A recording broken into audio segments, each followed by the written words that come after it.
And thank you for listening to Utah Public Radio. Up next, it's our weekly movie review. Here's our film critic, Casey T. Allen.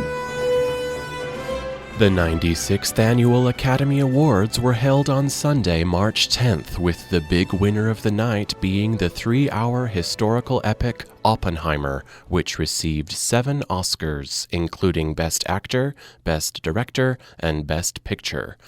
Oppenheimer received the most Oscars Sunday night, with the romantic fantasy Poor Things receiving the second most trophies, with 4.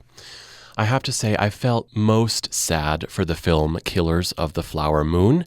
That received 10 Oscar nominations and went away with 0. Even though none of the winners were surprising, that doesn't mean the ceremony was boring. Just watch Ryan Gosling perform the song I'm Just Ken from the film Barbie. That was easily the highlight of the night for me. What I enjoyed most from the ceremony was the multiculturalism it presented, even if the multiculturalism was not as prevalent as previous Oscar ceremonies. I'm talking about Stislav Chernov, the director for the film 20 Days in Mariupol, the winner for Best Documentary Film.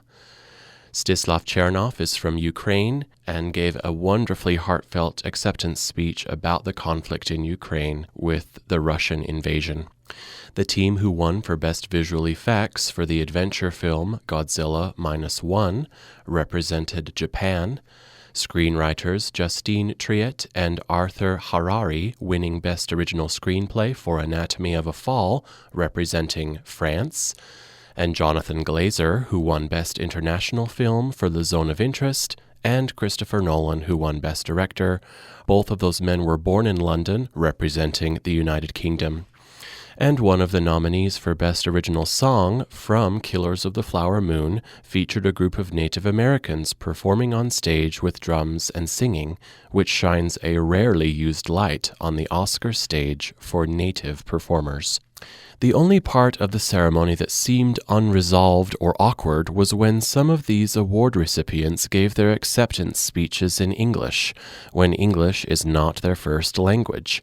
Instead of watching people reading or speaking their acceptance speeches in English, wouldn't it be nicer to have interpreters on stage allowing the winners to speak in their native languages? Storytelling and the art of cinematic achievements are only going to get more international and more connected across national borders. So why not embrace that more by providing interpreters to help Oscar winners say more in their native tongue? I think we can all agree this year's Oscars was a success because nobody got slapped, no one said any words that needed to be bleeped, and no envelopes were mixed up. For Flicks at 48, I'm Casey T. Allen.